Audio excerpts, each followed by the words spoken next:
et bienvenue dans cette nouvelle vidéo. Je suis très contente de vous retrouver cette semaine encore pour parler d'un nouvel aspect de la vie au Canada. Et cette semaine, on va parler de mes expériences à Toronto. Après presque 10 ans ici, j'ai quelques histoires gênantes, surprenantes, drôles à vous raconter.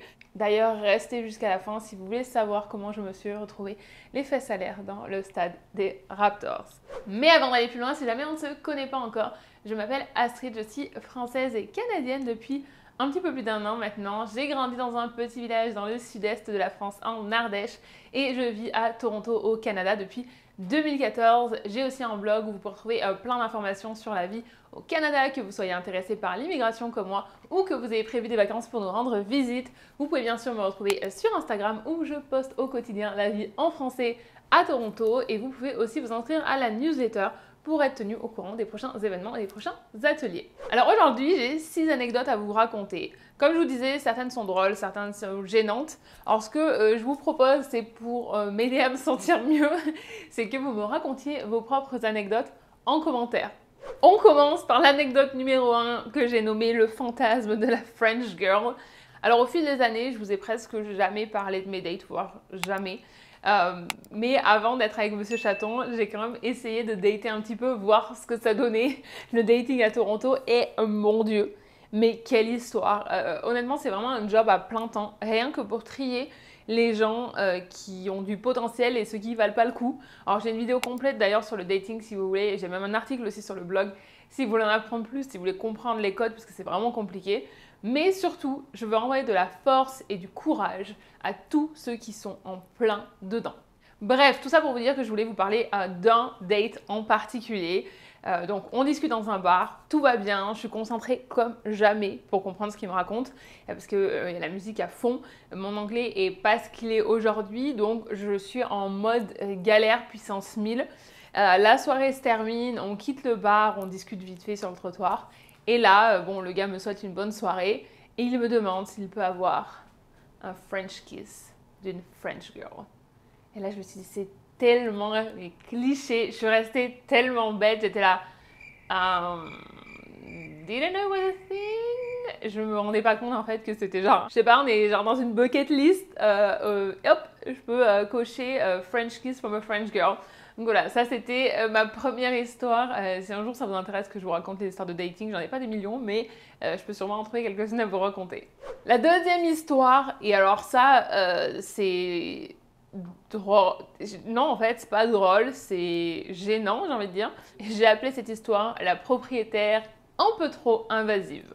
En 2014, j'ai emménagé dans mon premier appartement à Toronto. J'étais à côté de Eglinton West Station.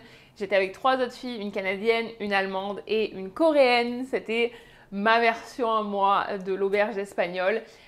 J'étais vraiment trop contente, mais la propriétaire était très stricte. On ne pouvait pas avoir d'invités qui restent la nuit, et alors surtout pas de garçons, parce que alors là c'était vraiment un gros nom et elle pensait qu'elle avait le contrôle sur nos vies personnelles. Et elle venait d'ailleurs de temps en temps, comme ça, au hasard, pour vérifier son appartement. Donc soyons clairs, c'est pas du tout légal de faire ça. Normalement, il faut donner un préavis avant de pouvoir visiter l'appartement si vous êtes propriétaire. Mais à l'époque, la petite Astrid, toute fraîchement sortie de son Ardèche, ne savait pas trop comment gérer cette situation. Mais attendez, c'est pas le pire. Un jour, je rentre chez moi après le boulot, elle était venue, elle avait fait son tour comme d'habitude, et là, je vois quoi? Qu'elle a changé mes draps. Oui, oui, vous avez bien entendu. Elle a changé mes draps, elle allait dans ma chambre et elle a estimé que c'était son rôle de changer mes draps. J'ai toujours changé mes draps à temps, j'ai jamais eu de problème. Enfin, je veux dire, il n'y avait pas...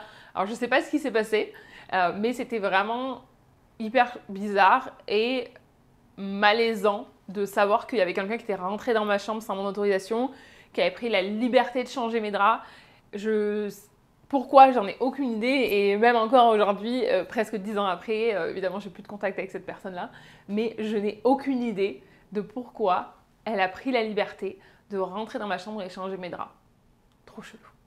Des fois j'avais l'impression qu'elle voulait nous traiter comme si on était ses enfants, parce qu'on était toutes jeunes, mais en fait, même ça, enfin je sais pas, je peux pas me rappeler la dernière fois que mes parents ont changé mes draps, donc en fait, laisse-moi tranquille quoi, je sais pas. Vraiment, vraiment très très étrange.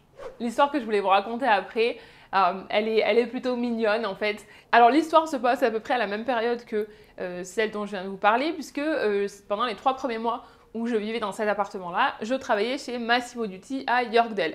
C'était mon premier job, j'étais vendeuse en magasin, je parlais pas très bien anglais, mais la chance que j'ai eue, c'est que j'avais 2 des responsables du magasin qui parlaient français. Elle était hyper gentille avec moi, hyper patiente, donc ça m'a beaucoup aidée. Et peut-être que vous ne savez pas, mais quand vous bossez dans un magasin comme ça, vous avez un uniforme à porter.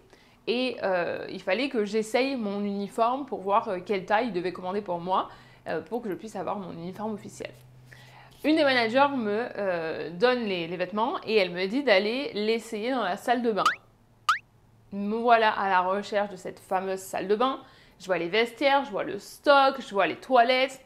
Pas de salle de bain. Je me dis non mais c'est pas possible. Enfin, je tourne encore et tout. Je regarde partout. Je me dis ça fait genre 2-3 semaines que je suis au Canada. Je me sens trop bête. On est dans un magasin qui n'est pas immense quand même. Enfin, vous voyez le stock d'un magasin, c'est pas grand. Et je me dis mais où est cette salle de bain? Je regarde de partout. Et à un moment donné, je me dis, oh, c'est bon, en fait, va voir ta manager et dis-lui que tu n'arrives pas à trouver la salle de bain. Donc, je retourne vers elle, et toute penaude et tout. Et je lui dis, bah, je suis désolée, Rachel, mais j'arrive pas à trouver la salle de bain, en fait. Je sais pas, j'ai regardé partout et tout. Et donc, c'est là, dans une situation un petit peu, ou en tout cas, moi, c'était pas gênant en soi, mais moi, je me suis sentie vraiment... je venais juste d'arriver. Rappelez-vous, ça faisait 3 semaines que j'étais là, j'avais déjà tout autour de moi qui me disait que j'étais pas capable de m'exprimer, voilà, tout avait changé en moins d'1 mois, votre vie elle a changé quoi. Parce que 1 mois avant j'étais commercial terrain où je connaissais mon job, ça faisait 3 ans que j'y étais et tout, je connaissais la langue rien que ça. Et donc c'est à ce moment-là que j'ai appris qu'en français canadien, la salle de bain veut dire toilette. Donc je les avais trouvées et j'étais passée devant plus d'une fois. L'histoire que je veux vous raconter après, elle est vraiment différente des autres. C'est en fait un soir dans le streetcar, j'étais sur King West, je rentrais chez moi. C'était peut-être il y a 2-3 ans, j'ai envie de vous dire, parce que j'étais déjà avec Monsieur Chaton à l'époque, donc c'est sûr que ça fait moins de 4 ans, 4 ans et demi. Je vois 2 sans-abri qui commencent à discuter avec moi dans le streetcar et on parle de trucs hyper intéressants, de la vie, tout ça. Enfin voilà, la conversation était plutôt agréable. Et il y en a un qui me dit que j'ai une bonne énergie, donc voilà, on continue à discuter, tout ça. Et il me dit un truc, genre, je sais pas, on a parlé de nos vies, de nos façons de voir les choses et tout. Et il me sort le truc le plus inattendu. J'aurais jamais imaginé quelqu'un me dire ça après m'avoir parlé pendant, je sais pas, un quart d'heure. Il m'a dit, tu sais, sur ta tombe, il y aura écrit I did it my way. Donc, si vous comprenez pas l'anglais, c'est j'ai fait les choses à ma façon, en gros. Alors, ça va peut-être vous paraître morbide quand je le raconte maintenant, mais honnêtement, je me suis pas du tout sentie mal, je me suis pas sentie en danger, hein, ni rien. C'était juste que je m'attendais tellement pas à ce que un mec comme ça dans le streetcar, après 15 minutes de conversation, me dise ça. Et ce qui est drôle, entre guillemets, c'est que ça s'est passé il y a des années, mais c'est un truc qui m'a trop marqué. Et sans du coup voir le côté morbide de la tombe, j'aime l'idée que je fais les choses à ma façon et j'aime l'idée que même en me parlant 15 minutes, du coup, il ait pu dire ça. Vous allez peut-être me dire que non, c'était juste un hasard et qu'il dit ça à tout le monde, mais moi, ça m'a fait plaisir. Donc laissez-moi croire à mon histoire. On arrive maintenant à l'histoire la plus gênante de la vidéo, celle dont je vous ai parlé en introduction, comment j'ai craqué mon pantalon. C'est sans aucun doute la vidéo la plus embarrassante, mais aussi la plus drôle. Combien de personnes peuvent dire qu'elles ont eu les fesses à l'air dans un stade de NBA? J'ai envie de préciser, sans être ivre ou sans s'être fait virer après par la sécurité. Enfin voilà, moi je peux dire que ça m'est arrivé, que j'étais pas ivre et que je me suis pas fait sortir par la sécurité. Comme vous le savez peut-être déjà, j'ai travaillé pendant 1 an et demi pour les équipes de sport de Toronto, donc les Raptors, les Maple Leafs, TFC, les Argonauts. Et d'ailleurs, j'ai une vidéo complète là-dessus sur mon expérience si ça vous intéresse. Donc, je vous remets en contexte, je commence ce job, j'ai commencé fin décembre, mais c'était genre le 27 décembre, donc vraiment la vraie rentrée, la vraie première semaine avec mes collègues de boulot, c'était début janvier. Donc voilà, je commence ce nouveau job, un peu de pression parce que c'est mon premier vrai job où je suis recrutée pour mes compétences et pas seulement pour mon français. D'ailleurs, pas du tout pour mon français dans ce cas-là. J'ai pas super confiance en moi parce que je sais que mon anglais, il est pas ouf. Mais il y a une autre fille qui commence en même temps que moi. Elle est beaucoup plus discrète que moi, ce qui n'est pas hyper difficile. Mais on s'entend super bien. Et en fait, je ne sais pas si vous savez, mais les bureaux de tous les gens qui travaillent, enfin non, pas tous les gens, parce qu'il y en a qui sont un peu répartis dans d'autres stades, mais il y a beaucoup de gens en tout cas qui sont salariés de MLSI, qui sont dans les bureaux, qui sont vraiment autour du stade. Donc en fait, vous passez régulièrement dans le stade. J'ai déjà fait des réunions dans le stade, assis voilà, sur là où vous vous asseyez-vous pour aller voir un match, s'il n'y avait pas de salle de réunion de dispo. Donc le stade, c'était vraiment un endroit où on allait passer souvent et surtout, on allait passer pas mal de temps. Et donc, pour aller du bureau à Real Sports, on pouvait passer à travers le stade. Real Sports, c'est un bar-restaurant à Toronto où il y a un très très grand écran. C'est très populaire pour regarder les matchs. Et donc, nous, on s'occupait du marketing pour eux. Donc, pour aller là-bas, il fallait qu'on traverse le stade. Donc, vous voyez là où vous marchez autour quand vous allez voir un match. Et là, on marche tranquillement en discutant avec ma collègue. Et là, je glisse. Mon genou tape par terre, j'entends un crac. Et là, je me rends compte que mon pantalon vient de craquer en plein milieu. J'ai le cul à l'air. On a eu un petit battement de quelques secondes pour voir si vraiment je m'étais pas fait mal. On a explosé de rire. Je me remets sur pied. Heureusement, j'avais une veste avec moi. Donc, je me couvre les fesses. Je fonce, déjà je vais aux toilettes pour voir l'ampleur des dégâts. Je fonce à Sport Check qui est en face pour trouver un pantalon noir parce que je portais un pantalon noir et je voulais être sûre que les gens au bureau, ils n'allaient pas pouvoir voir que je m'étais changée. Donc je repars avec un legging Nike à 80 $, ce qui était énorme à l'époque pour la fille que j'étais qui avait un petit salaire et qui payait un loyer toute seule. Et donc là, je suis allée voir ma manager et je lui ai dit c'est bon, je pense que la glace est brisée avec ma nouvelle collègue. Elle a presque vu mes fesses, on est bon, on s'entend bien et ça s'est prouvé tout au long des 1 an et demi où on a bossé ensemble, on s'est très très bien entendu et on a toujours été là l'une pour l'autre. Mais comment dire que ça a été une entrée en matière qui a été plutôt intense. Voilà, j'espère que cette histoire de mes fesses à l'air vous aura bien fait rire. En tout cas, moi j'en rigole et vraiment, je me suis pas fait mal. Enfin, j'ai eu un gros bleu pendant un moment, mais je me suis pas fait mal. La dernière histoire que je vais vous raconter aujourd'hui, c'est en fait dans le même job. J'ai eu, et ça je suis sûre qu'il y a plein de francophones qui apprennent l'anglais qui vont pouvoir se reconnaître dans ce que je vais vous dire, mais j'ai eu une réunion en fait avec des directeurs et on leur montrait en fait le plan marketing, ce qu'on allait faire pour un des projets avec eux. Et il fallait que je dise que on allait se concentrer sur quelque chose. Donc en anglais c'est focus. Focus. So, oh, we're gonna focus on that, we're gonna focus on that, we're gonna focus on that, oh, oh, oh. Et à un moment donné, en fait, il y en a un des directeurs qui explose de rire et en m'expliquant que depuis tout à l'heure, à chaque fois que je dis focus, lui, il entend fuck us. Donc, on va pas se mentir, c'était vraiment pas cool de se moquer de moi et ça m'a rendu hyper complexée par la prononciation de ce mot-là. Mais j'avais envie de le partager parce que ça reste quand même drôle.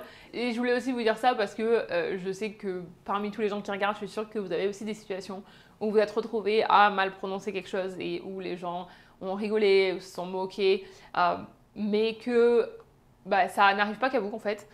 Mais surtout, je voulais vous rappeler que oui, on ne prononce pas les choses correctement, mais on parle plusieurs langues. Et ça, c'est bien plus important parce qu'on peut s'exprimer dans plusieurs langues, on peut connecter avec plein de gens et on doit être fier de ça. D'ailleurs, en parlant de la langue, et alors ça, par contre, c'est un bonus parce que je ne l'avais pas dans mes notes, mais quand je travaillais dans mon deuxième emploi, donc après le magasin, il y a 2 gars qui arrêtaient pas de se moquer de moi aussi. Qui reprenaient parce que voilà, je parlais pas bien anglais, ça faisait 3 mois que j'étais au Canada, donc mon anglais était vraiment pas bon. Il y avait un autre français qui me disait non mais laisse-les parler, laisse-les parler, laisse-les parler. Et moi au bout d'un moment ça commençait vraiment à me saouler en fait. Et donc je suis allée les voir et je leur ai demandé combien de langues ils parlaient. Et ils m'ont dit qu'ils parlaient seulement anglais. Donc je leur ai rappelé gentiment. Genre il y en a un qui faisait du baseball et du rugby. Bon, après, le baseball, ça veut rien dire, mais le rugby, c'était quand même 2 grands mecs. Moi, j'étais toute petite à côté et tout. Et c'était assez impressionnant. Donc, en fait, je leur ai demandé combien de langues vous parlez. Anglais, ok. Je leur ai dit, je parle 3 langues, en fait.